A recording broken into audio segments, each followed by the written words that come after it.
En estos meses nos jugamos mucho, en estos meses nos jugamos la forma en la que vamos a salir de esta crisis y entonces nos jugamos si de esta crisis salimos con medidas que por un lado protejan la inversión en educación pública, en salud, esa inversión fundamental en programas sociales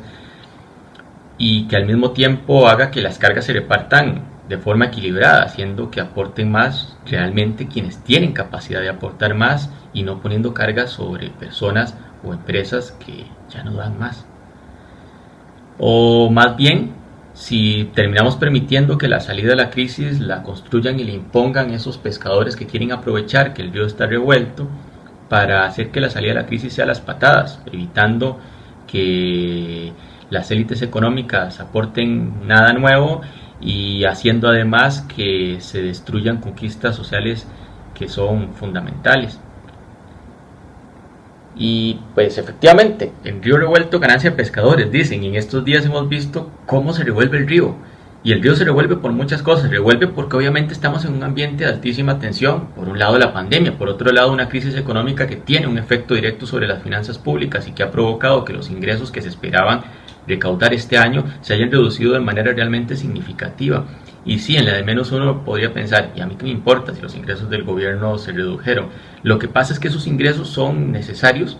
para sostener eso. La inversión, por ejemplo, en el Ministerio de Salud, ¿verdad? Tan importante en medio de esta situación, o los aportes que hace el gobierno en la caja, dadas las políticas que se ha visto obligada a tomar la caja en medio de toda esta coyuntura. La inversión en educación pública y también en policías, en seguridad pública. Para eso es necesaria esa plata. Y bueno, también el río se revuelve porque las propuestas vienen de un gobierno que tiene un pasado y que tiene una imagen que se ha creado, y yo creo que de manera merecida. Es un gobierno que se ha creado la imagen de estar mucho más cerca de los intereses de las élites económicas que de los intereses de las grandes mayorías. Y es un gobierno pues que no hace nada, ha impulsado gravar con IVA la canasta básica y los medicamentos y eliminar normas que protegían la inversión social y que ha deteriorado la inversión en salud y que sigue promoviendo echar atrás conquistas históricas en materia de derechos laborales, como por ejemplo la jornada de las 8 horas. Y pues sí, es un gobierno que se ha ganado esa imagen, la de estar mucho más cerca de las élites económicas que de las necesidades y las demandas de la mayor parte de la ciudadanía. Pero la verdad, en medio de una situación tan grave como la que atravesamos, yo creo que lo más aconsejable en medio de un río así de revuelto es no tirarse de cabeza a ese río. Y para evitar tirarse de cabeza a ese río, yo aconsejo mirar al menos dos cosas. Por un lado, mirar que nos encontramos a las puertas de la necesidad de construir acuerdos que yo creo que podrían y que deberían, primero, ir más allá de la discusión de si le quedamos bien o no a un organismo internacional. Estos acuerdos, más que quedarle bien a un organismo internacional, tienen que quedarle bien a las necesidades que tiene la ciudadanía. Y por otro lado, creo que hay que tener en consideración que estos acuerdos deberían ser más que un parche, deberían ser más que patear la bola. Estos acuerdos lo que deberían ser es al mismo tiempo la protección, el cuidado de las conquistas sociales del siglo XX y la construcción de las nuevas conquistas sociales de este siglo XXI, que así deberíamos salir de esa crisis.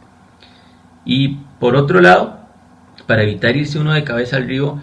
yo creo que también es muy recomendable poner mucho ojo con esos anzuelos viejos que suelen lanzar los mismos de siempre. Y en estos días vimos cómo lanzaron un anzuelo bien viejo, el de ni un impuesto más.